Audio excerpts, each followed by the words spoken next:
Good morning children. Today we are going to do poem number 2, An Elementary School Classroom in a Slum by poet Stephen Spender. Children, Stephen Spender was not only a good poet but also an English essayist. As he was interested in politics, he soon became socialist and pacifist. His poems usually are concentrated on the theme of class inequalities and social injustice. Children, in this poem also, he talks about the same. The poet conveys the prevailing condition in the society, usually in the slum area. He says that these children are not provided with proper education and schooling. So, they, instead of becoming good citizens, might become criminals. So through this poem, the poet tries to draw and capture attention of the citizens of the people of the country, so that the condition of these children can be improved. So let's begin with the poem, children.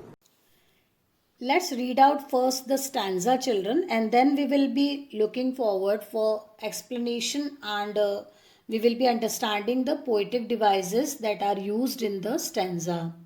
Far, far from gusty waves, these children's faces, like rootless weeds, the hair torn round their paler, the tall girl with her weighed down head, the paper seeming boy with rat's eyes, the stunned unlucky hair of twisted bones, reciting a father's gnarled disease, his lesson from his desk. At the back of the dim class, one unnoted, sweet and young, his eyes live in a dream of squirrel's game in tree room other than this. In this stanza, children, the poet describes the children who study in an elementary school which is set up in a slum area. The poet says that the faces of these children are dull and without any energy. They are not full of energy like the other kids of their age.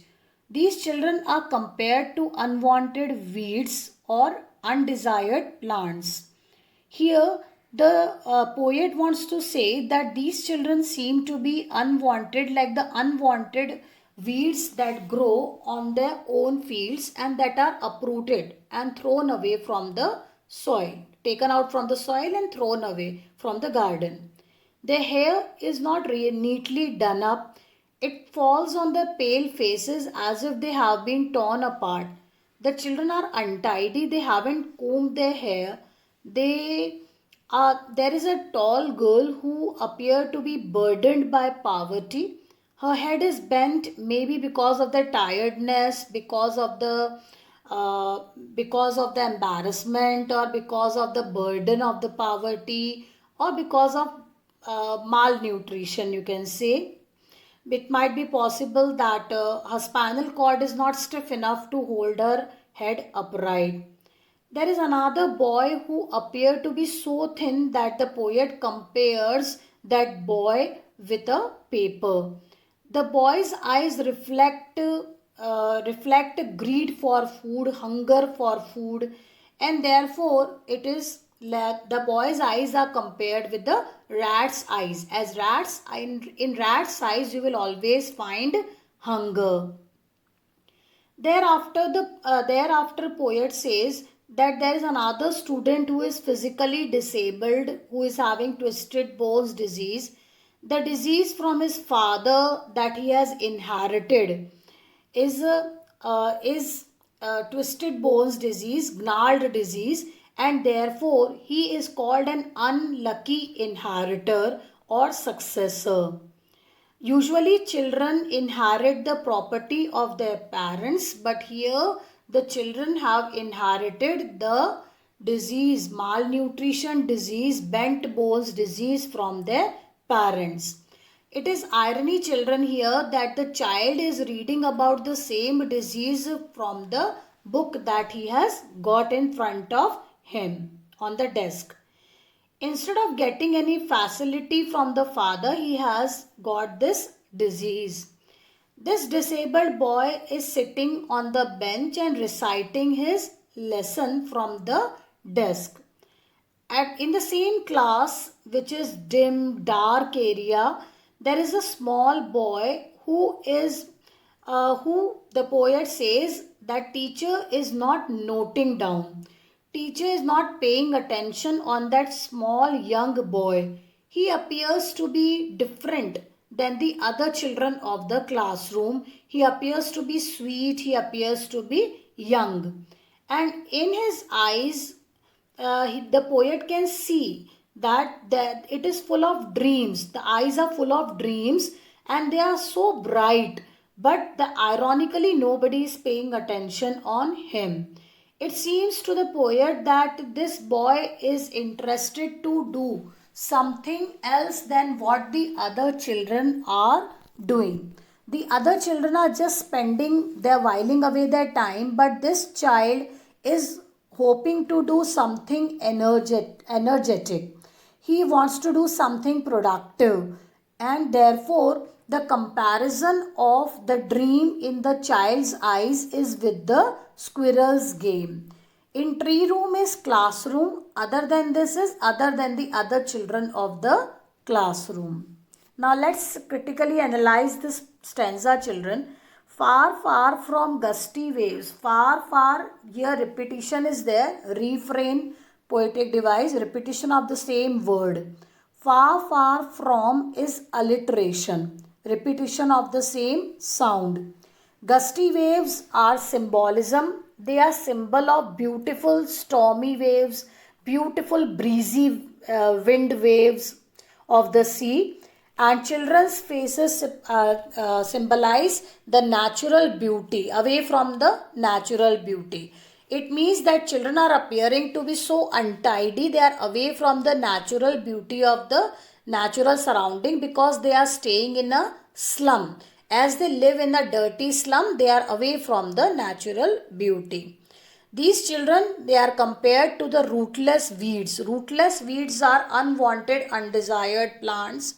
Rootless means they are uprooted from the soil of the garden and thrown away from the garden. Here, poetic device simile is used. Hair torn round their paler because they have the pale faces as a result of malnourishment, and hair torn around means spread around on their pale faces, that gives them more untidy appearance. The tall girl is with the bent down head. The paper seeming boy is a metaphor here, and a tall girl is having it might be possible in depression, and therefore the spinal cord is also not stiff enough to hold the head upright, and therefore the head appears to be bent down. The boy is so thin that the poet compares. Now, how much thick you can make a paper, children? Not much thick. Even if you make a little thick paper, it will be called a sheet. The poet specifyingly uses the word paper to make us understand that the boy was very thin. Now here again the poet compares his eyes with the rat's eyes. Because rat is having the hollow face, the eyes appear to be bulging with always hunger in them. And similarly these children, they have hunger in their eyes, and therefore the poet compares the malnutrition children eyes with the rat eyes. Then these children have inherited, they are unlucky inheritors, and therefore they have inherited the disease from their parents, and ironically about the same disease they are reading from their desk. In the dim class, it is again an irony that there is a boy who is a little different from the other children of the classroom, but nobody, no teacher is paying attention on the child because everybody is considered to be the same. Now let's come on the second stanza of the poem, children. We are talking about an elementary school, basic school, primary school, where basic education is given. We are talking about the classroom of those schools that are in the slum and that are trying to provide the basic education to the slum children. On sour cream walls donations, Shakespeare's head, cloudless at dawn, civilized doom riding all cities, belt flowery Tyrolese valley, open-handed map awarding the world its world. And yet for these children, these windows, not this map, their world, where all the future painted with a fog, a narrow street sealed in with a lead sky, far, far from rivers, capes, and stars of words. The poet in this stanza describes the walls of the school. They are cream in color, like the color of the sour cream. This means that the walls are not clean, they have not been painted recently, and there is not enough light in the classroom of the school as it belongs to slum. But unlikely to the walls, to the condition of the school, to the condition of the walls, there are some donations there are some gifts that are hung on these walls. It means that the walls are covered with different charts and images that must have been donated by different people. There is a picture of Shakespeare on the wall. And then another picture is of civilized doom riding all cities. It means that there is a picture in which a sunrise picture is given, and sunrise civilized doom is here. The sunrise picture is given and the shape of the sun is like doom, the structure like semicircle. Then belled flowery Tyrolese valley. Tyrolese valley is a very beautiful valley, children, flowery valley of Austria. And here these examples, these images are chosen by the poet to show a complete contrast between the slum surrounding, the condition of the school, the condition of the walls of the classroom, and the donations that have come from the outside world into the world of the slum. So children, the gifts that are hung on the wall, they symbolize outside world. Outside world means the world that is outside the slum. So the world that is outside the slum is in complete contrast with the world that is there in the slum. So now we are talking about the two world. One is the slum world and one is the outside world. Open-handed map awarding the world its world means that there is a map drawn by the teacher on the board without using a representative fraction or a scale, and therefore it appears to be moreover a sketch. And teacher is trying to make understand the children of the slum that it is their world. Therefore it is written awarding the world its world. First world is the slum and its world is the world that is outside. Because teacher has drawn a map of the world that is outside the slum, the world that these slum children have never seen. And yet for these children, these windows, their world. We have left not this map. So again we are reading, yet for these children, these windows, their world. Now through the windows, they can see their world. Their world is the slum. Not this map means their world is not the world that is drawn by the teacher in the form of the map on the board, where all their future painted with a fog. Fog symbolizes complete darkness. It means that their future is completely dark. Where is we are talking about the slum. In the slum, these children they will have the dark future. They cannot have a bright future ahead. A narrow street sealed in with a lead sky, because there are narrow. We have learned in the second lesson, children, Lost Spring also, We have learned about Firozabad, we have learned about Simapuri, we have learned about the shanty town, the narrow localities. In the slums, children, they have the narrow localities. Now, sealing is, children, symbolic. Why do you seal? Now, when your mother brings the sauce or jam bottles from the market, they are sealed. Why they are sealed? So that whatever is inside that doesn't come out, and whatever is outside that doesn't infect the thing that is inside. So that is sealed. So sealed here, these children are delimited to the slum. They are not allowed to move outside into the society that is outside the slum, because people are afraid that they might spoil the good children or civilized children of the society. And so these children are delimited to the slum. So here, children, they are sealed to the slum. Far, far from rivers, capes and stars of words.